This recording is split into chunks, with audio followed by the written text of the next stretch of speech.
فذكر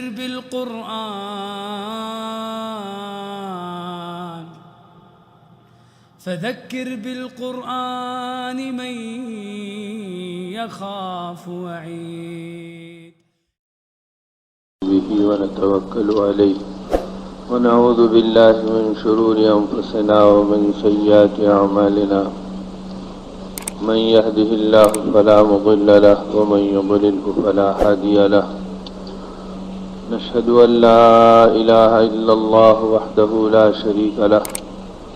ونشهد أن سيدنا وشفيعنا وحبيبنا ومولانا محمدا عبده ورسوله أرسله بالحق بشيرا ونذيرا بين يدي الساعة. اللهم صل على سيدنا محمد وآله وأصحابه وبارك وسلم كما تحب ربنا وترضى عدد ما تحب ربنا وترضى. قال النبي صلى الله عليه وسلم إنكم على بينة من ربكم ما لم تظهر فيكم سكرتان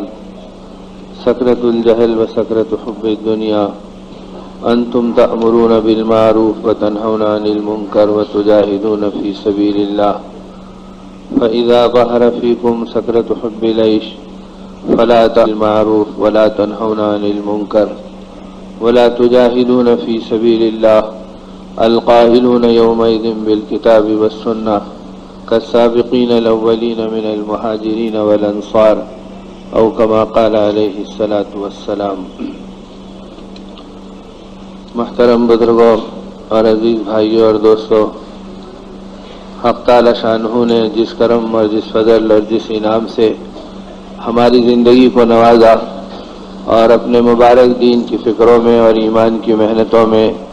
شریک ہونے کی شرافت سے مالا مال فرمایا، اللہ پاک اس راستے کی عظمت اور قدردانی کی توفیق عطا فرمائے اور موت تک ان فکروں اور اس راستے کے جواہرات سے اپنی زندگی کو مالا مال کرنے کی سعادت عطا فرمائے اور سارے عالم کے انسانوں میں اس امانت دین اور اس دولت دین کے تقسیم ہونے میں اللہ پاک بہانے کے طور پر ہم سب کو قبول فرمائے. اسی لیے یہ دین کی محنتیں ہیں اور دعوت اللہ کی یہ کوششیں ہیں اور اسی کے لیے ایک دوسرے کی خوشامد ہے اور ہر ایک کے سامنے منت اور عاجزی سے بھی جانا ہے تاکہ بندوں کو اللہ کا دین ملے. اور محنت کرنے والے کی اصل غرض یہ کہ ہماری اپنی ذات میں، اپنے صفات میں اور اپنی زندگی کو اللہ کی مرضیات پر ڈالنے میں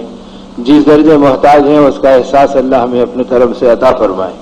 تاکہ آدمی اپنے آپ کو محتاج بنا کر اور دین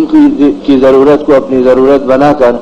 اب یہ دین کی محنتوں میں اپنے آپ کو چلانے والا بنے. اس لیے کہ یہ سنت اللہ اور عادت اللہ رہی کہ ہر زمانے میں حق تعالی شانہ نے جب انسانیت بگاڑ کی انتہا پر پہنچ گئی اور زوال میں ڈوب گئی اور اعمال حقہ کے پہچاننے کی تمیز لٹ گئی اور اللہ کے ساتھ اس کا تعلق بنیادی طور کے اوپر مزمحل ہو گیا اور یہ گویا غفلتوں میں اور بے دینی میں اور گستاخی میں سر سے اوپر اس کا پانی چڑھ گیا، تو ایسے موقعوں پر اللہ پاک نے ہر زمانے میں اپنے بندوں کی اصلاح کے لیے اور اپنے بندوں پہ کرم اور شفقت کے لیے اپنے محبوب بندے اور جو منتخب بندے رہے حضرات انبیاء کرام علیہم الصلاۃ والتسلیم، ان کو اس دنیا میں بھیجا گیا اور ان کو ظاہر کیا گیا اور اللہ کے وہ بندے انبیاء علیہم الصلاۃ والسلام اپنے اپنے زمانے میں اللہ کے بندوں کو اللہ کی طرف بلاتے رہے. گویا وہ دعوت اللہ کی محنت کرتے رہے، انجام اور آخرت سمجھاتے رہے، موت اور بعد الموت کی زندگی کی ضرورتوں کو دل و دماغ میں بٹھاتے رہے اور دنیا میں اللہ کی مددوں کو لے کر اپنے مسائل کے حل کرنے کے لیے اسی اللہ کی پاک ذات سے اپنے رشتے کو مضبوط کرنے کا راستہ بتلاتے رہے، جس کے نتیجے میں انسانیت کا بگاڑ ہر زمانے میں دور ہوا اور شرافت وجود میں آئی اور حقانیت زندہ ہوئی اور آدمی اپنے مقصد کے اوپر، زندگی کے اوپر چلنے پر مائل ہوا.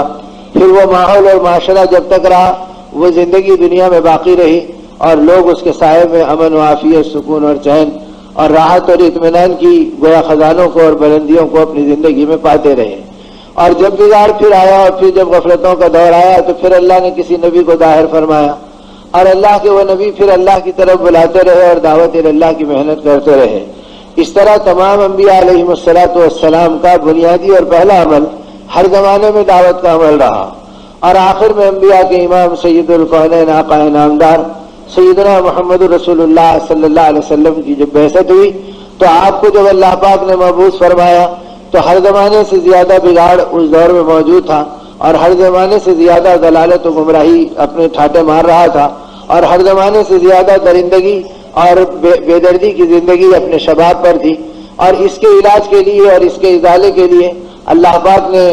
جو اپنے نبی خاتم الانبیاء کو اس دنیا میں بھیجا، تو وہ محبوب نبی صلی اللہ علیہ وسلم کو بھی اللہ پاک نے دعوت اللہ کا کام سپرد کیا اور آپ کو بھی دعوت ہی کے اوپر اٹھایا۔ تو بقول ہمارے حضرت مولانا محمد یوسف صاحب رحمۃ اللہ علیہ کے کہ اگر اللہ کے پاس دعوت سے زیادہ عظیم کوئی عمل ہوتا تو اللہ اپنے نبی کو پہلے وہ عمل دیا کرتے، لیکن چونکہ یہ عمل سارے عملوں سے بلند ہے اور سارے عملوں سے قیمتی ہے تو اللہ پاک نے تمام انبیاء کو یہی عمل دیا، اور انبیاء کے سردار حضرت محمد رسول اللہ صلی اللہ علیہ وسلم کو بھی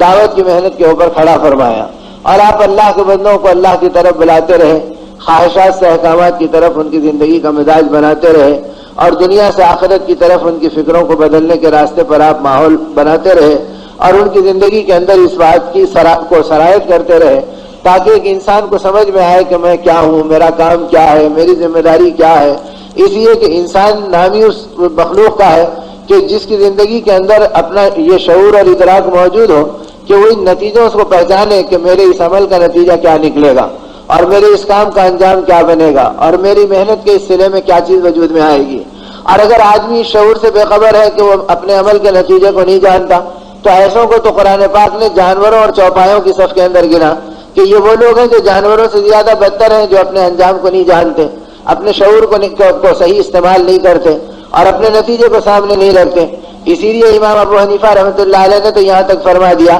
مجھے ڈر ہے کہ جو آدمی اس دنیا میں اپنی زندگی اس حال میں گزارے کہ اسے اس کا احساس ہی نہ ہو کہ میرے عمل کا نتیجہ کیا نکلے گا، اور نتیجے سے بے خبر ہو کر وہ زندگی گزار رہا ہو، تو ڈر ہے کہ کہیں اس کا خاتمہ کفر پر نہ ہو جائے۔ یعنی آدمی کا نتیجے سے بے خبر ہو کر زندگی گزارنا یہ اس کی دنیا کو بھی خطرات میں اور ہلاکت میں ڈالے گا، اور یہ اس کی آخرت کو بھی پکڑ میں اور عتاب میں ڈالے گا، یہاں تک کہ اس کا خاتمہ بھی خطرے میں پڑ جائے گا کہ میرے خاتمے کا کیا ہوگا۔ وہ تو جانور کی زندگی ہے کہ جو اب نتیجے کو نہیں جانتا، پیٹ کے اندر کی بھوک کو جانتا ہے، سامنے نظر آنے والے چارے کو جانتا ہے۔ اب اسے گھاس بتا دو، بکری کے سامنے پتا بتا دو تو وہ پتے کے پیچھے چلے گی، اور بیل اور جانور گھاس کھانے والے اپنے پلے کے پیچھے اور کڑوی کے پیچھے چلیں گے۔ انہیں کچھ پتا نہیں کہ گھاس کو بتانے والا میرا مالک ہے جو مجھے لے جا کے گھر میں باندھے گا، میری گردن کو سہلائے گا، میری پیٹھ پہ پانی ڈالے گا، مجھ سے دل بہلائے گا اور میرے ساتھ سلوک محبت کا کرے گا۔ یا وہ یہ بھی نہیں جانتا کہ یہ پتے کا بتانے والا اور گھاس کا بتانے والا یہ مالک نہیں بلکہ قصائی ہے جو مجھے تھوڑی دور تک لے جائے گا، اس کے بعد میرے پیروں کو باندھ دے گا، کھڑے قد سے گرا دے گا اور میری گردن پہ چھری چلا دے گا، میرے چمڑے اور گوشت کو جدا کر دے گا اور میری ہڈی اور بوٹی کو بے دردی سے ختم کر دے گا۔ تو یہ جانور ہے جو اس نتیجے سے واقف ہی نہیں کہ میرا آگے کیا ہوگا۔ تو جو انسان اندر کی پیٹ کی بھوک کو جانتا ہے اور باہر کی مردار دنیا کی چمک دمک کو جانتا ہے، اب وہ نتیجے کو نہیں جانتا، اللہ کی مرضی کو نہیں پہچانتا، آقا کی فکروں کو نہیں پہچانتا، نبی کے ارمانوں کو نہیں جانتا، اپنے اندر کے ایمان کے جوہر کی قیمت کو نہیں جانتا، اپنے اور رب کے درمیان کے رابطے کو نہیں پہچانتا، بس یہ دیوانگی کے ساتھ یہ دیکھتا ہے کہ بھئی یہ مل گیا تو کام بن گیا، وہ مل گیا تو کام بن گیا، اور یہ مل گیا تو عزت مل گئی۔ اس دھوکے کے اندر یہ دنیا کے پیچھے اپنی زندگی کو چلاتا ہے۔ تو یہ وہ راستہ ہے کہ یہ گویا جانور کی بدلی ہوئی شکل بنتا ہے۔ تو جو سلوک اللہ پاک جانوروں کا دکھلاتے ہیں وہ سلوک اللہ پاک ان انسانوں اور طبقات کا بناتے ہیں جو اس مردار دنیا کے پیچھے چلتے ہیں اور اپنے نتیجے سے بے خبر ہے، اپنے انجام سے بے درد اور بے خبر ہے، جنہیں احساس ہی نہیں کہ میرا نتیجہ کیا نکلنے والا ہے۔ اب حضرات انبیاء کرام علیہم الصلاۃ والسلام کی محنت اور انبیاء کے سردار آقا نامدار سیدنا محمد رسول اللہ صلی اللہ علیہ وسلم کی قربانیاں یہ دنیا کی محبتوں کی بنیاد پر اور دنیا کی راحتوں کو سمیٹنے کی بنیاد پر نہیں رہی، بلکہ سمٹے سمٹائے نقشوں کو اتارنے کی بنیاد پر رہی، اور آئے ہوئے ساری دنیا کی شکلوں کو قربان کرنے کی بنیاد کے اوپر رہی کہ بھئی یہ دنیا جس کی کوئی حیثیت نہیں، اس سے تم اپنا تاثر مت جوڑو، نہ یہاں کی خوشی خوشی ہے، نہ یہاں کا غم غم ہے، اپنی زندگی کو ایمان کی محنت پر، اللہ کی معرفت پر، آخرت کی حقیقت پر لگاؤ۔ بھئی یہ وہ بنیادی دعوت ہے اور وہ بنیادی جوہر ہے جس سے انسان بنائے گئے اور انسانوں کا اللہ کی پاک ذات کے ساتھ تعلق جوڑا گیا، اور اس بنیاد پر انسانیت کے بیچ میں محنت کے اوپر ایمان والوں کو ڈالا گیا کہ تم اس دنیا میں ایمان کی بنیاد پر آئے گئے، تم کو ایمان والا اللہ والا اس لیے کہا گیا کہ تم اللہ کی طرف بلاتے ہو، تم اللہ کی بڑائی سمجھتے ہو، تم اللہ کی قدرت پر ایمان لاتے ہو، تم اللہ کے خزانوں کو پہچانتے ہو، تم اللہ سے رشتہ جوڑنے کی برکتوں کو اپنی زندگی میں سمیٹتے ہو، اس لیے تم کو اللہ والا کہا گیا۔ اس لیے نہیں کہا گیا کہ بھئی زبان سے اللہ کا نام لو اور زندگی میں اللہ کے ساتھ باغیانہ سلوک کر کے گزار دو۔ اس لیے نہیں کہا گیا کہ زبان سے نبی پاک صلی اللہ علیہ وسلم کا تذکرہ کرو اور زندگی میں اعمال نبوت کے ساتھ بے رحمانہ اور ظالمانہ سلوک کر کے زندگی گزار دو، بلکہ زندگی کو اللہ کی بندگی بنانا اور اللہ کے نبی صلی اللہ علیہ وسلم کے طریقے پہ چلانا، تو اس کے لیے یہ ایمان کی دولت دی گئی اور ایمان کی حفاظت اور ایمان کی ترقی، ان دونوں کو دعوت اللہ کے ذریعے سے جوڑا گیا۔ اسی لیے صاف کہہ دیا گیا والذین جاہدوا فینا لنہدینہم سبلنا، کہ اللہ پاک ہدایت کی راہیں ان پر کھولتے ہیں جو اپنی ذات میں اللہ کے دین کی فکروں اور محنتوں کے مجاہدے اور قربانیوں کا میدان بناتے ہیں اور اس راستے کے اندر اپنی زندگیوں کو گھلاتے ہیں، تو اس راستے کے اندر چلنے پر ترقی کیا دیں گے کہ اس کے اوپر ہدایت کے راستے کھولیں گے۔ لنہدینہم سبلنا، ضرور بھی ضرور اللہ پاک ان کے ساتھ ہدایت کی راہوں کو کشادہ کریں گے۔ جب ہدایت آئے گی تو حق سمجھ میں آئے گا، باطل میں تمیز پیدا ہوگی اور زندگی پاکیزہ راستے کے اوپر چلے گی۔ اس لیے اس امت کو دعوت کی بنیاد کے اوپر اٹھایا گیا۔ اللہ کا پاک کلام ملا تو وہ پچھلے انبیاء کی دعوت کی قربانیوں کے ذکر کیے گئے، اتنے ذکر کیے گئے کہ جتنے انبیاء کا قرآن پاک میں ذکر کیا گیا، اللہ پاک نے نبیوں کی عبادت کو نہیں بیان کیا، نبیوں کی دعوت کو بیان کیا۔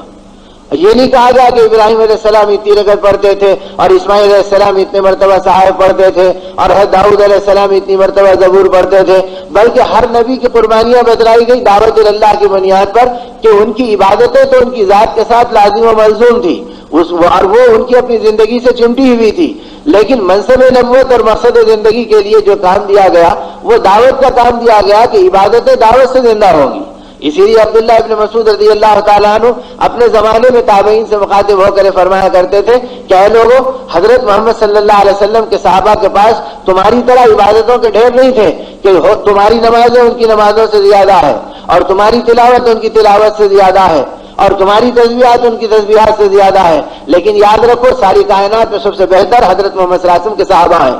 اور اس لیے کہ وہ دنیا سے بے رغبت تھے، آخرت کے پرستار تھے، اور جو توفیق تم کو مل رہی ہے یہ ان کی قربانیوں کا صدقہ ہے کہ تم کو یہ کچھ مل رہا ہے۔ تو اس طرح ان کی قربانیاں کیا تھی؟ دعوت اللہ کی بنیاد پر تھی اور ایمان اور اعمال صالحہ کی دولت کو دنیا میں پھیلانے کی بنیاد پر تھی، آقا کے غم کو اپنا غم بنانے والی فکروں کی بنیاد پر تھی۔ جب ان بنیادوں پر امت چل رہی تھی تو مقصد زندگی جانتی تھی کہ ہمارا مقصد دعوت ہے،